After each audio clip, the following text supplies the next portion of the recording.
ನನ್ನ ಹೆಸರು ರಾಘವೇಂದ್ರ ಅಂತ. ಅಂಬಾಭವಾನಿ ಟೆಂಪಲ್ ಹತ್ರ ಇರೋದು ನನ್ನ ಮನೆ ಇರೋದು. ಅಲ್ಲಿ ಪಾನಿಪುರಿ ಅಂಗಡಿ ಮಾಡ್ಕೊಂಡಿದ್ದೆ. ಅಲ್ಲಿ ಪಾನಿಪುರಿ ಅಂಗಡಿ ಮಾಡ್ಕೊಂಡು ಚಂದ್ರು ಅನ್ನೋರು ಒಬ್ಬರು ಪರಿಚಯ ಆದರು. ಅವರು ಕುಮಾರಸ್ವಾಮಿ ಹತ್ರ ಕರ್ಕೊಂಡೋದ್ರು. ನನಗೆ ಇಲ್ಲ 50,000 ದುಡ್ಡು ಇಸ್ಕೊಡ್ತೀನಿ ಬಾ ಅಂತೇಳಿ ಕರ್ಕೊಂಡೋದ್ರು. ಅವರು ಅಲ್ಲಿ ಹೋದರೆ ಚೀಟಿ ಹಾಕಪ್ಪ, ನಮ್ಮ ಹತ್ರ ಚೀಟಿ ನಡೆಸ್ತೀವಿ ನಾವು, ಚೀಟಿ ಹಾಕು, ನಮ್ಮ ಗ್ಯಾರಂಟಿಗೆ ಚೀಟಿ ಇರ್ತದೆ, ನಿಂಗೆ 50,000 ರೂಪಾಯಿ ದುಡ್ಡು ಕೊಡ್ತೀವಿ ಅಂತ ಹೇಳಿದ್ರು. ಆ 50,000ನೂ ಏನೂ ಕೊಟ್ಟಿಲ್ಲ, ಚೀಟಿ ಮಾತ್ರ ಕಟ್ಟಿಸ್ಕೊಂಡ್ರು. ಚೀಟಿ ಕಟ್ಟಿಸ್ಕೊಂಡು 3 ಚೀಟಿ ಹಾಕಿದ್ವಿ. 1.5 ಲಕ್ಷ ರೂಪಾಯಿ 5,000 ಕಟ್ಟೋದು, 15,000. ನೀವು ಯಾರ್ಯಾರು ಹಾಕಿದ್ರಿ ಚೀಟಿ? ನಾನು ಚಂದ್ರು ಅನ್ನೋರು ಇಬ್ಬರೇ ಹಾಕಿದ್ವಿ. ನಿಮ್ಮ ಜೊತೆ ಯಾರ್ಯಾರು ಹಾಕಿದ್ರು? ಫಸ್ಟ್ ಚೀಟಿ ನಾವಿಬ್ಬರೇ ಹಾಕಿರೋದು. ಆಮೇಲೆ ನಾನು, ನಮ್ಮ ಮನೆಯವರು, ನಮ್ಮ ಅತ್ತೆ ಮತ್ತು ನಮ್ಮ ಅಣ್ಣ, ನಮ್ಮ ತಂಗಿಯವ್ರದ್ದು ಎಲ್ಲರೂ ನೀನೇ ಹಾಕು, ನೀನೇ ಎಲ್ಲ ಸೇರಿ ಎಷ್ಟು ಹಾಕಿದ್ದೀರಾ ಚೀಟಿ? ಹತ್ರ ಒಂದು 20-25 ಚೀಟಿ ಹಾಕಿದ್ದೀವಿ ಅವ್ರ ಹತ್ರ.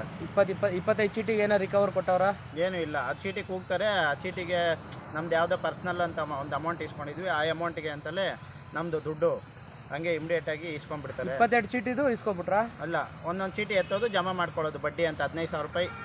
7 ಲಕ್ಷ ರೂಪಾಯಿ ದುಡ್ಡು ಕೊಟ್ಟು 75,000 ರೂಪಾಯಿ 15 ದಿನಕ್ಕೆ ಬಡ್ಡಿ ಅಂತ ತಗೊಂಡಿದ್ದಾರೆ ನಮ್ಮ ಹತ್ರ. ಎಲ್ಲ ಚೀಟಿನೂ ಹಂಗೆ ಮಾಡಿದಾರೆ. ಜಮಾ ಮಾಡ್ಕೊಂಡು ಅದಕ್ಕೆ ಆಧಾರ ಏನಾದ್ರು ಇದೆಯಾ? ಅದು ಫೋನ್ಪೇ ಮಾಡಿದೀವಿ ನಾವು. ಯಾರ ಹತ್ರ ಹೋದ್ರೂ ಎಲ್ಲಾದ್ರೂ ಹೋದ್ರೂ ನಮಗೆ ಬ್ಲ್ಯಾಕ್ ಮೇಲ್ ಮಾಡ್ತಾನೆ. ನೀನು ಯಾರ ಹತ್ರ ಹೋಗ್ತೀವೋ, ನಾನು ಅವ್ರಿಗಿಂತ ಮುಂಚೆ ಒಂದು ಹೆಜ್ಜೆ ಮುಂದೆ ಇರ್ತೀನಿ ನಾನು ಅಂತೇಳಿ ನಮ್ಮ ಮೇಲೆ ಬ್ಲ್ಯಾಕ್ ಮೇಲ್. ಸರಿ, ನೀವು ಪೊಲೀಸವ್ರ ಮುಖಾಂತರ ಏನು ಹೋಗಿಲ್ಲ? ಪೊಲೀಸವ್ರ ಹತ್ರ ಹೋದ್ವಿ. ಅಲ್ಲಿ ಹೋದ್ರೆ ನೀವು ಆಚೆ ಕರ್ಕೊಂಬಂದ್ಬಿಟ್ಟು ಫಸ್ಟ್ ಅಲ್ಲಿ ಹೋಗಿ ಕೇಳಿದ್ದಕ್ಕೆ ಅವರು ಆಚೆ ಹೋಗಿ ಮಾತಾಡ್ಕೊಂಬನ್ನಿ, ಅವ್ರ ಹತ್ರ ಸೆಟ್ಲ್ ಮಾಡ್ಕೊಂಬನ್ನಿ ಅಂದರು. ಅಲ್ಲಿ ಹೋಗ್ಬಿಟ್ಟು ನಮಗೆ ನೈಸ್ ಮಾಡಿ ಕರ್ಕೊಂಬಂದ್ಬಿಟ್ಟು ನಿಂದೇನಿದೆ ಸೆಟ್ಲ್ ಮಾಡ್ತೀನಿ ಅಂದರು. ಯಾರು ಪೊಲೀಸವರೇ ಹೇಳಿದ್ರು ಆಚೆ ಹೋಗಿ ಮಾತಾಡ್ಕೊಂಬನ್ನಿ ಅಂತ? ಪೊಲೀಸವರು ಹೇಳಿದ್ದು. ಯಾವ ಸ್ಟೇಷನಲ್ಲಿ ಆಗಿದ್ದು? ವಿದ್ಯಾನಪುರ ಸ್ಟೇಷನಲ್ಲಿ. ಹೌದಾ? ಹೇಳಿ. ಅಲ್ಲಿ ಹೋಗಿ ಅವ್ರ ಹತ್ರ ಸೆಟ್ಲ್ ಮಾಡ್ಕೊಳ್ಳಿ ಅಂದರು. ಅವ್ರು ಆಚೆ ಕರ್ಕೊಂಬಂದ್ಬಿಟ್ಟು ನಿಂದೇನಿದೆ ಕೊಡ್ತೀನಿ ಬಾಪ ಅಂತೇಳಿ ಕರ್ಕೊಂಬಂದರು.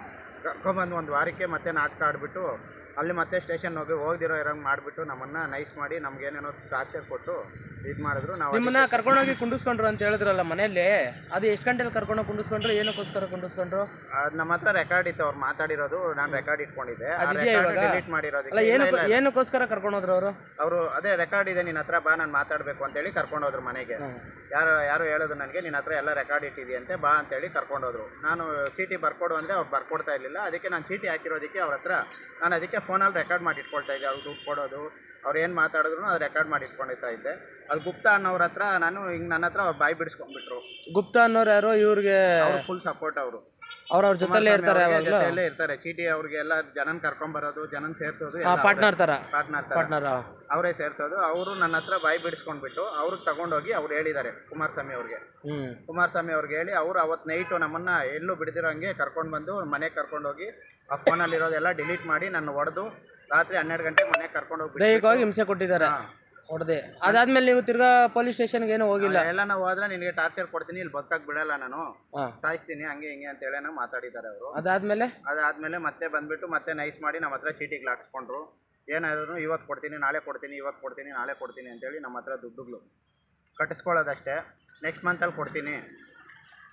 ನೋಡಿ, ಇಂಥ ಒಬ್ಬ